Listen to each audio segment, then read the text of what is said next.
근대적 공공박물관의 등장, 그 네 번째 이야기, 대형 박물관의 성립입니다. 런던의 대형 박물관은 루브르 미술관과 파리 국립기술공예 박물관보다 앞선 1753년에 설립되었습니다. 대형 박물관은 슬로운의 방대한 컬렉션, 즉 사본, 도서, 화폐, 동물, 식물, 광물 표본 등을 정부가 매입해서 박물관으로 만든 것입니다. 대형 박물관은 처음에는 자연사 도서 중심의 박물관이었습니다. 그것이 자연사 박물관과 대형 도서관이 여기서 분리 독립해서 현재는 고미술, 고고학, 민속학 박물관으로 되어 있습니다. 대형 박물관은 영속성, 세속성 등 공공박물관의 특징을 이미 갖추고 있었지만 오늘날 의미의 공개시설은 아니었습니다. 대형 박물관은 1759년에 공개를 시작했지만 박물관 견학에는 승가신 예약 절차가 필요했습니다. 공개의 실질을 가진 공공박물관은 프랑스 혁명을 거쳐 루브르 미술관과 파리 국립기술공예 박물관을 기다려야 했습니다. 슬로운이 보낸 컬렉션은 서적, 수기 원고 약 5만 권, 메달 약 3만 2천 개, 식물 표본 종자 1만 2,500점을 포함한 약 8만 점이었습니다. 슬로운은 이 컬렉션을 영속적으로 보존하여 학자들이 이용할 수 있도록 하기 위해서는 단순히 기존의 조직에 양도하는 것만으로는 부족하다고 생각했습니다. 영국 국왕, 왕립협회, 옥스퍼드 대학, 에든버러 의과학교, 파리 아카데미의 순으로 2만 파운드의 매입을 요구했습니다. 그리고 견학 희망자에게는 공개하도록 유언을 남겼습니다. 영국 국왕은 이에 따르지 않았지만 결국 국가가 구입할 것을 하원이 결정했습니다. 화면에 등장하는 할리 가문의 문수도 매입하고 코튼 도서관에 더해서 대형 박물관을 설립하게 되었습니다. 할리 가문의 문수는 수기 원고 8,000권, 서적 5만 권, 팸플릿 40만 점, 인쇄물 4만 점, 동전, 메달, 초상화 등으로 이루어져 있었으며 역사 문서는 특히 중요했습니다. 화면에 등장하는 코튼 도서관은 로버트 코튼이 수집한 마그나 카르타 등의 고문서 컬렉션이 1700년에 국가에 양도되었습니다. 슬로운과 할리의 컬렉션 구입과 대형 박물관 설립을 위해 정부의 복권 사업이 실시되었는데 10만 파운드가 조달되었습니다. 대형 박물관 설립은 1753년인데 런던의 몬타규 하우스에 수용되었습니다. 화면 속 사진을 참조해 주시기 바랍니다. 대형 박물관 설립까지 우여곡절은 있었지만 영국에서 특히 유명했던 슬로운의 컬렉션이 공공박물관이 되는 것은 엘리트부터 민중에 이르기까지 영국인이 납득할 수 있었다는 점이었습니다. 지금 화면에 보시는 두 가지 그림은 몬타규 하우스 시절의 대형 박물관입니다. 대형 박물관은 연구자 및 교육을 받은 사람들을 위하여 만들어진 시설이지만 외국인을 포함하여 일반인에게도 공개하게 되었습니다. 실제로는 배타적 제한을 두어 교육을 받은 사람들 이외에는 적극적으로 보여주지 않으려 했습니다. 토요일, 일요일, 크리스마스와 5월달의 성령 강림절 이후의 각 일주간 축제일에는 공개하지 않았고 처음에는 시간도 하루 3시간만 공개했습니다. 훗날 9월부터 4월까지는 오전 9시부터 오후 3시까지, 5월부터 8월까지는 화요일, 수요일, 목요일은 오전 9시부터 오후 3시, 월요일, 금요일은 오후 4시부터 8시로 변경되었습니다. 1시간 동안 입관 가능한 인원은 10명으로 제한되어 있었기 때문에 하루 관람객 수는 60명 이하였습니다. 입장은 무료였습니다. 그러나 어린이는 입장이 불가했습니다. 1863년까지는 입구에 무장한 위병이 서 있었습니다.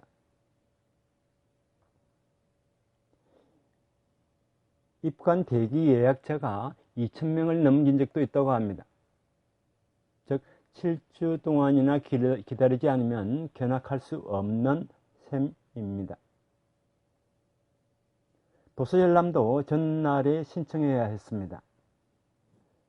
입관을 해도 인솔자에게 쫓기듯이 관내를 돌아야 했고 전시품을 자유롭게 보는 것은 금지되었습니다. 관람객들은 방대한 컬렉션 사이를 30분에서 1시간 정도 걸은 다음 바로 출구로 나와야 했습니다. 무료 관람객은 박물관 입장에서는 성가신 존재였고 이 점은 관계자의 태도에서 노골적으로 드러났습니다. 관람객들이 불쾌감을 느낀 것도 당연했습니다.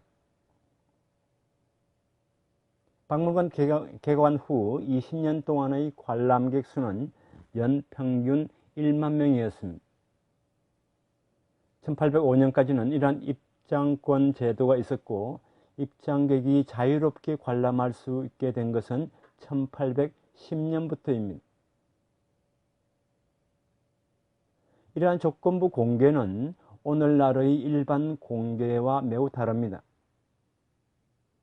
그럼에도 불구하고 매우 낮은 사회 계층의 남녀를 포함한 다양한 사람들이 보러 왔다고 하니까 민중 사이에서 대형 박물관의 인기는 높았다고 할 수 있습니다. 그 후의 대형 박물관의 발자취에 대해 살펴보겠습니다. 박물관 개축이 1820년 무렵부터 검토되었습니다. 이오니아 양식 기둥이 있는 건물이 1848년에 완성되었습니다. 1855년에 원형 열람실이 완성되었습니다. 화면 속 그림을 참조해 주시기 바랍니다. 대형 박물관의 발전 모습은 관람객 수를 통해서도 알 수 있습니다. 1807년부터 이듬해에 걸쳐 방문객 수는 13,406명이었지만 4년 후에는 27,479명 이상으로 2배 증가했습니다. 1843년부터 포유동물 목록을 비롯해서 저렴한 팸플릿을 가능했습니다. 화면 속 그림은 동물학의 갤러리가 관람객들로 붐비는 모습을 담은 것입니다. 입관을 제한하는 날에는 1879년에 입관 제한일은 1879년에 대폭 완화되었습니다. 1878년까지는 매주 일요일, 수요일, 금요일, 토요일이었지만은 토요일 같은 경우에 정오 낮 12시에 개관을 했습니다만 1879년부터는 일요일 이외 매일 개관하게 되었습니다. 이때도 토요일만 낮 12시에 개관했습니다. 1896년부터는 일요일도 오후 2시부터 개관하게 되었습니다.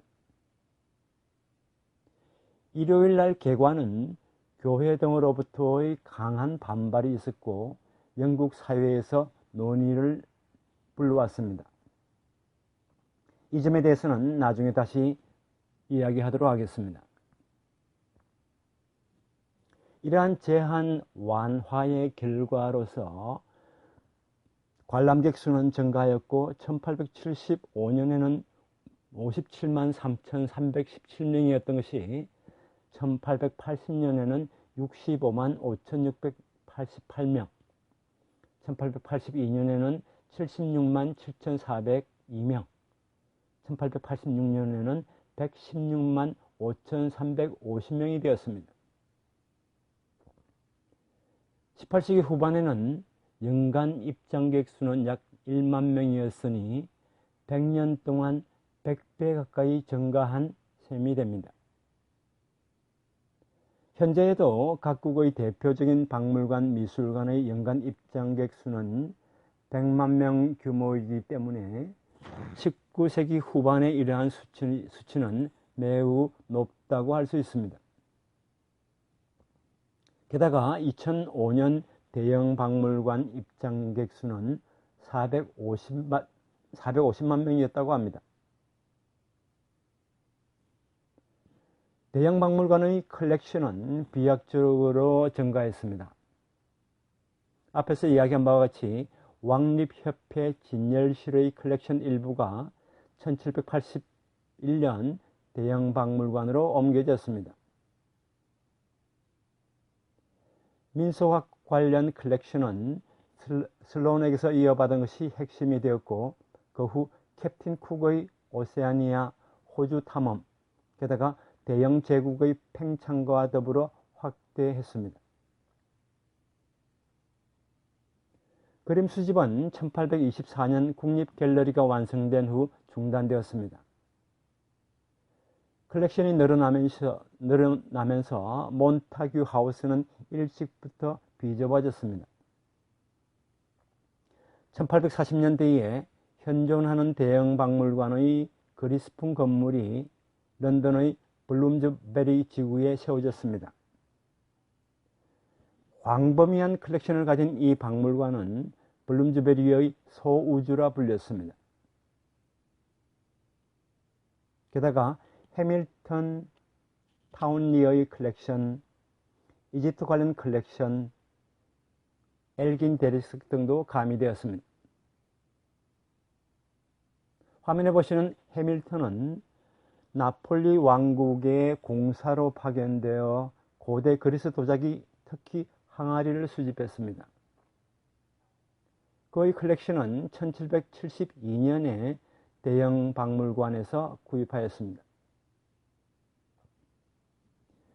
이집트 관련 컬렉션은 나폴레옹 전쟁으로 프랑스와 싸워 획득한 것입니다.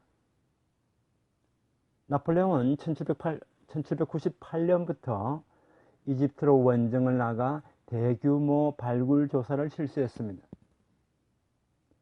1801년에 알렉산드리아에서 항복한 프랑스군으로부터 영국은 로제타 스톤을 포함한 대량의 고고학 자료, 고미술품을 포획했습니다.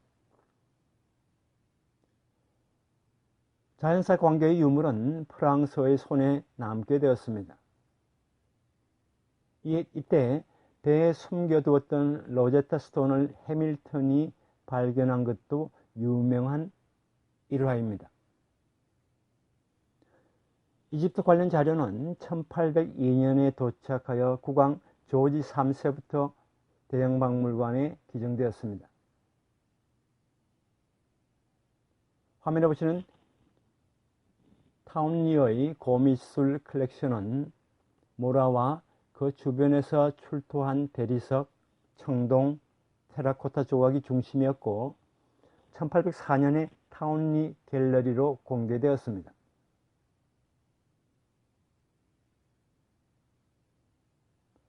1810년에는 화면에 보시는 포틀랜드 화병이 더해졌습니다. 이 화병은 대형 박물관의 가장 유명한 유물 중 하나가 되었습니다. 콘스탄티노플 주재 대사 엘기는 터키 정부로부터 허가를 받아 아테네의 파르테논 신전에서 대리석상을 잘라내었습니다.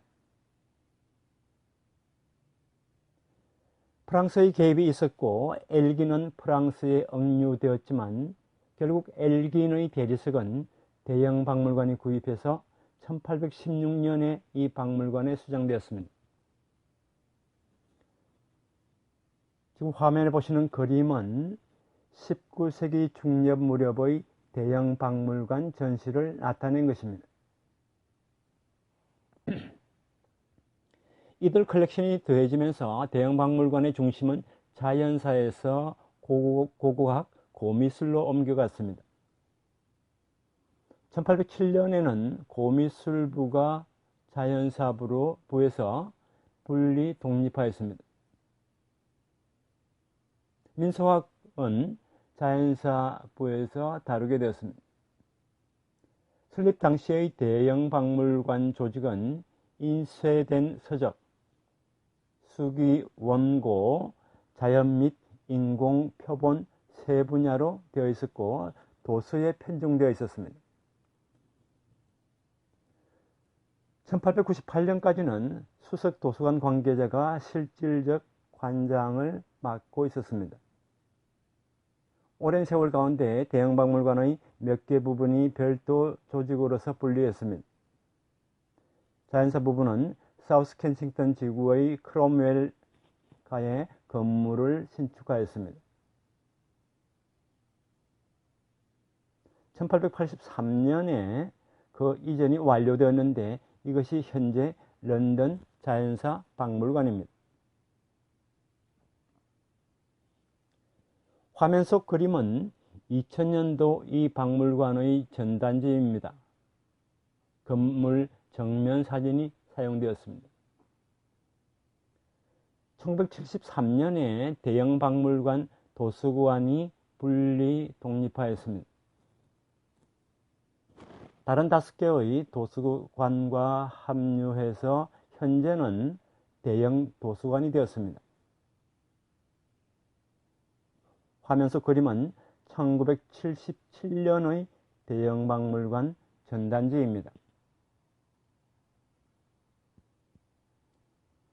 이어서 근대적 공공박물관의 등장 그 5번째 자연사 박물관에 대해서 살펴보겠습니다. 박물관 하면 오래된 것들이 진열된 이미지가 있습니다. 그곳에는 체계적인 분류와 수집, 보존이 중시되었고 관람객의 대부분은 즐기기보다 배우는 데 있었습니다. 이러한 오랜 박물관 이미지는 18세기부터 19세기에 걸쳐 자연사 박물관에 의해 만들어졌습니다. 이런 의미에서 근대적 박물관의 주류는 자연사 박물관이었습니다. 자연사 박물관이 주류가 된 사정에 대해 잠시 살펴보도록 하겠습니다. 르네상스인 16세기 이탈리아에서 캐비닛을 만든 학자들에 의해 자연사라는 학문이 형성되었습니다. 그들은 아리스토텔레스 등의 고전에 의거하는 것에서부터 점차 탈각하여 자연 사물을 자신의 눈으로 직접 보게 되었습니다. 그들의 캐비닛은 자연사로 전문화되어 갔습니다. 17세기의 과학혁명으로 실험, 관찰을 방법으로 하는 새로운 과학이 등장했습니다. 정확한 정보 수집을 과학 발전의 기초가 된다고 여겼기 때문에 자연사가 중시되었습니다. 또한 관찰 기록과 함께 분류가 중시되었습니다. 그래서 자연사가 학문의 모델 케이스처럼 되었습니다.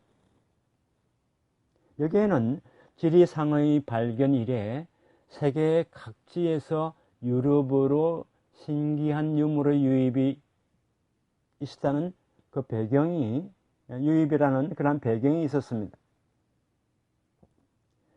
17세기 후반부터 진품 수집 취미가 유행을 했고, 이러한 현상은 특별한 재력을 가지지 않은 사람들에게도 확대되었습니다. 진품, 이국적인 물건을 수집하는 것뿐 아니라 자국의 유물에도 눈을 돌리게 되었습니다. 중상주의에 있어서 수출품이 될 수 있는 자국의 산물이 중요했기 때문에 여기서도 자연사는 도움이 되었습니다. 자국의 유물을 수집하는 자연사는 누구라도 할 수 있는 취미이고, 사람들 사이에서 자연사에 대한 관심이 높아졌습니다. 영국에서는 특히 자연사 수집이 유행했습니다. 화면에 보시는 스프레서의 왕립협회사라는 책에서도 자연사는 영국의 젠틀맨이 연구하는 데 적합하다고 적고 있습니다. 18세기 후반 이탈리아에서는 자연사가 사교계의 화제였다고 하면서 밀러의 노블 캐비닛, 부제로 대형 박물관사라는 책에서는 빅토리아 시대의 영국에서는 화석에 관심을 가졌다고 적고 있습니다. 18세기 후반에는 자연사 컬렉션에서 린네어의 체계에 따라 계통을 세운 분류가 실시되게 되었습니다. 몬스터의 골격 표본, 상상의 동물은 배척되고 논리적인 계통 분류가 실시되게 되었습니다. 19세기 중반에 다윈이 주장한 진화론은 사회에서 엄청난 논쟁을 불러일으켰습니다. 진화론자에게 있어서는 자연사가 진화론의 증거이고, 또한 반진화론자의 입장에서 보면 신이 만든 자연은 신의 영광의 증거이고 진화론 및 무신론의 반증이었습니다.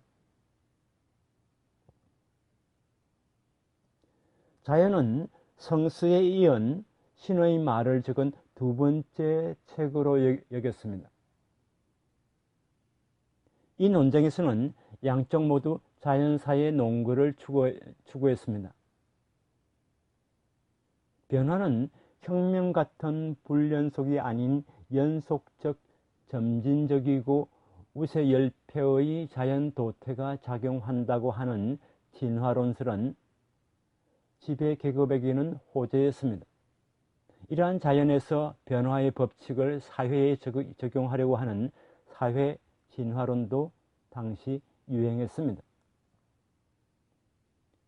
나폴레옹 전쟁을 겪고 내셔널리즘에 눈을 뜬 유럽 여러 나라의 국민들은 자국의 자연과 문물은 물론 역사에도 눈을 돌리기 시작했습니다.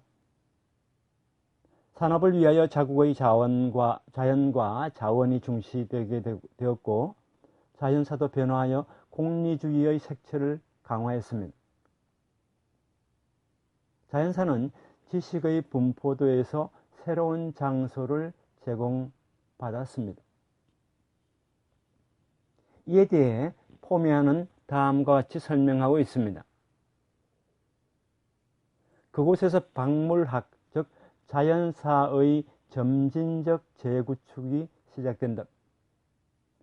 박물학은 특권적 지위를 상실하고 지질학으로 변모하고 있는 광물학의 길을 양보하였고, 이전에는 그다지 연구하지 않았던 동물학이 점차 관심을 끌게 되었다.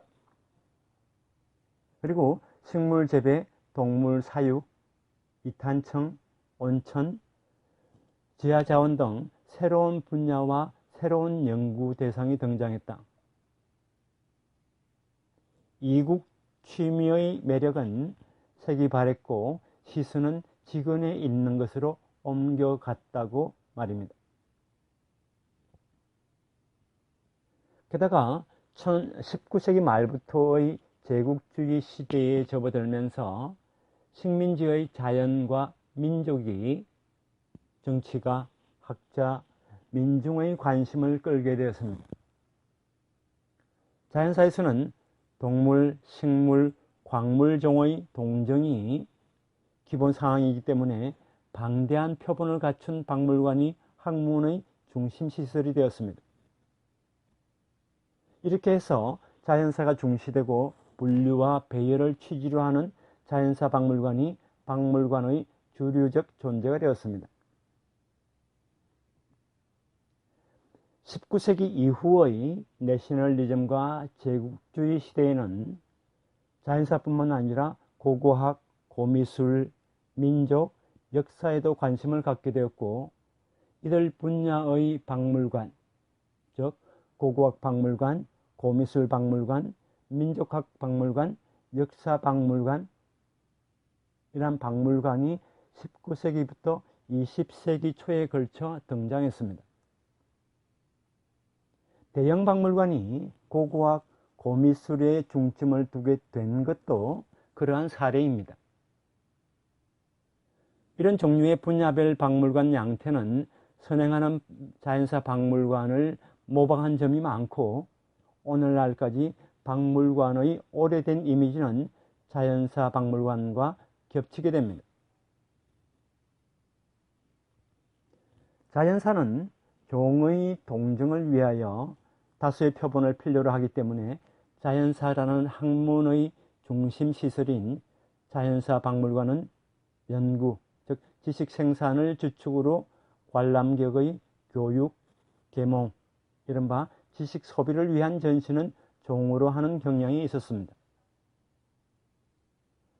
고고학 박물관은 민족학 박물관 등등에 대해서도 마찬가지입니다. 오늘날 많은 분야의 박물관은 더 이상 학문 연구의 중심 시설은 아니지만 학문과의 관계는 남아 있습니다. 현존하는 세계적 자연사 박물관에 대해서 그 연역과 현황을 소개하고자 합니다. 파리 국립자연사박물관은 17세기 이래의 전사를 가지고 있습니다. 1789년의 프랑스 혁명 이후 1793년에 파리 아카데미는 폐지되었지만 자연사에 대해서는 1626년에 약초원으로서 시작한 왕실식물원이 파리식물원이 되었고, 1973년에 이것이 개조되어 국립자연사박물관이 되었습니다. 파리식물원은 화면 속 사진을 참조해 주시기 바랍니다.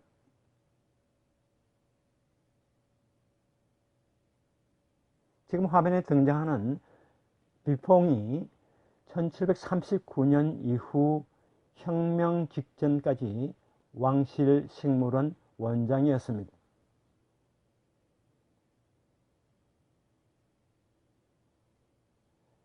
라마르크나 퀴비에도 국립자연사박물관 교수였습니다. 국립자연사박물관에서는 식물학, 동물학, 농학, 화학, 광물학, 해부학이 항상 실용의 견지에서 다루어졌고 방대한 컬렉션이 있었습니다. 또한 저명한 학자의 강의가 열렸고 연구하는 곳으로서의 색채가 강했습니다.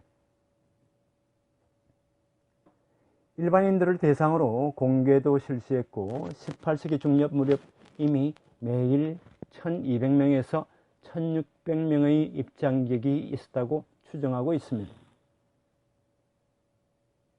일반인 관람객이 늘어나자 박물관이 사실상 공공박물관적 시설의 역할을 하는 것이 혁명 전에 이미 시작되었습니다. 빈 자연사 박물관은 빈 궁정의 자연사 컬렉션에서 비롯되어 1748년 이래의 역사를 가지고 있습니다. 화면 속 책은 이 박물관의 역사와 건물을 소개한 책입니다. 신성 로마 제국의 수도 빈은 1752년에 쇤브룬 동물원이 설립되었고 1753년에 이 동물원에 식물원이 개설되는 등 자연사의 중심지였습니다. 부른 동물원은 왕후에 의해 만들어진 동물원의 대표적 사례입니다. 왕립물리 천문 자연 동물 캐비닛 시대인 1797년부터 빈 자연사 박물관은 시민에게 공개되었습니다. 이 박물관은 르네상스풍 건축으로 1889년에 완성했습니다. 빈 자연사 박물관에는 광물학, 고고학, 인류학, 식물학, 동물학에서는 척추동물, 곤충, 무척추동물이 주입니다만 이러한 전시 컬렉션이 있습니다. 베를린 자연지 박물관은 훔볼트 대학 부속 시설입니다. 화면 속 그림은 베를린 자연지 박물관의 가이드북입니다. 이 박물관은 1810년에 베를린 대학이 세워졌을 때 탄생했습니다. 그 전시는 해부학, 동물해부학 박물관, 광물학 박물관, 동물학 박물관 이 세 박물관이었습니다. 광물학 박물관은 프로이센 왕실 광물 캐비닛을 이어받았고 알렉산더 폰 훔볼트 컬렉션도 포함하고 있습니다. 해부학 동물 해부학 박물관은 연구용 박물관이었습니다. 1818년에는 베를린 자연지 박물관에 대규모의 곤충 컬렉션이 더해졌습니다. 1875년에는 동물학 표본은 60만 점에 달했습니다. 현재의 표본은 약 2,500만 점에 달하고 있습니다. 현재 베를린 자연지 박물관은 세계 유수의 존재입니다. 전시는 대규모이면서 전통적이지만 조금 오래된 느낌도 있습니다. 이 대학과 박물관에는 지금도 공산권 시대의 앙금이 남아있는 것처럼 느껴집니다. 전시 그 자체는 본격적인데 노력 여하에 따라 인기 있는 박물관이 될 가능성은 충분히 있습니다. 화면에 보시는 독일 프랑크푸르트에 위치한 젠켄베르크 자연사 박물관은 1821년에 개관했습니다. 화면 속 그림은 그 가이드북입니다. 괴테의 권유로 프랑크푸르트 시민들이 1817년에 젠켄베르크 자연연구협회를 설립했고 나아가서 이 협회에 의해 박물관이 개설되었습니다. 자연사 박물관도 괴테가 고안한 이름입니다. 이것은 파리의 자연사 박물관에 필적할 만한 대형 자연사 박물관이었습니다. 1900년 무렵에는 전시용 컬렉션과 연구용 컬렉션 양쪽 모두 갖추게 되었습니다. 대형 박물관에서 분리한 런던 자연사 박물관은 지금은 지질박물관과 같은 건물을 사용하고 있고 전시는 전자가 생명갤러리, 후자가 지구갤러리로 불리고 있습니다. 두 갤러리는 유리 진열장에 들어있는 표본 박제 갤러리이지만 전시의 대부분은 과학센터풍으로 만들어졌습니다. 특히 지구 갤러리는 뻥 뚫린 건축 구조를 에스컬레이터로 올라가는 최신 과학센터풍 디자인으로 되어 있습니다. 관람객이 표본의 손으로 만지면서 배우는 발견센터도 있고 관계자의 설명이 곁들여 있습니다. 이 박물관 내에 있는 다양한 가게도 깨끗하고 충실합니다. 거액의 자금이 박물관의 개혁과 운영에 투입되었습니다. 상호작용형 전시는 처음에 이공계 박물관에 도입된 것이지만 현재는 이 형태의 전시를 많이 이용하는 자연사 과학센터가 인기를 끌고 있습니다.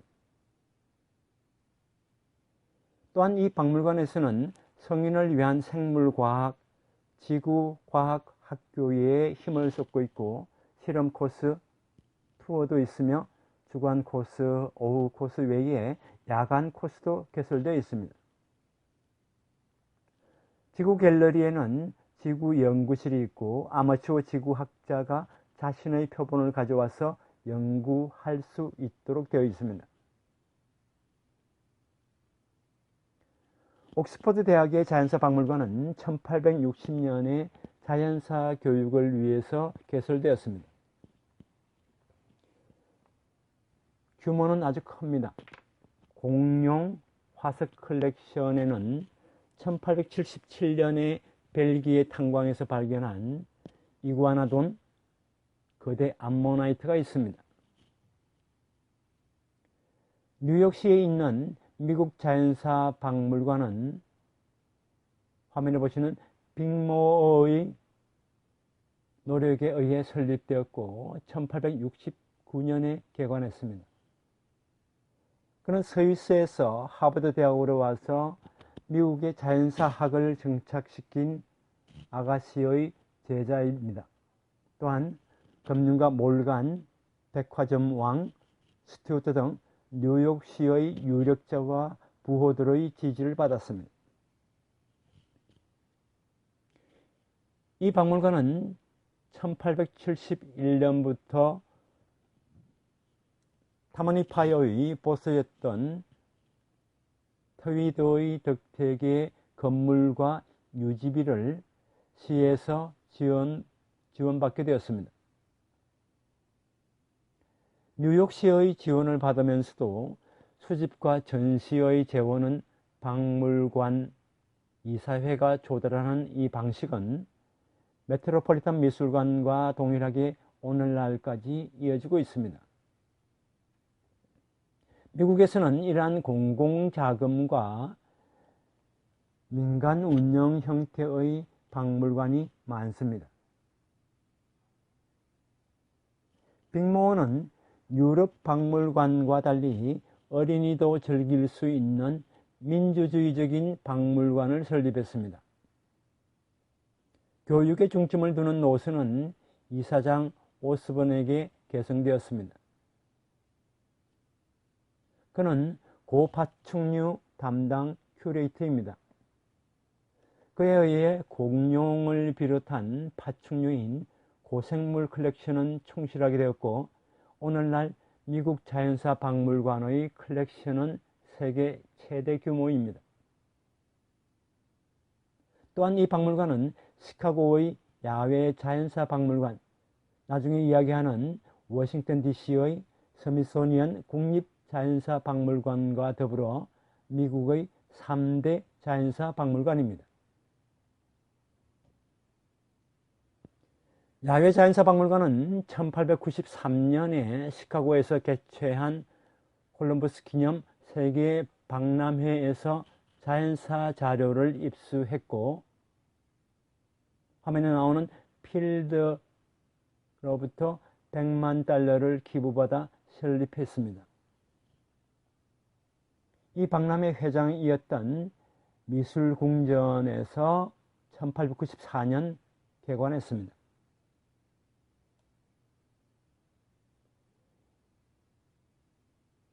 이어서 근대적 공공박물관의 등장, 식물원, 동물원, 수족관에 대해서 살펴보도록 하겠습니다.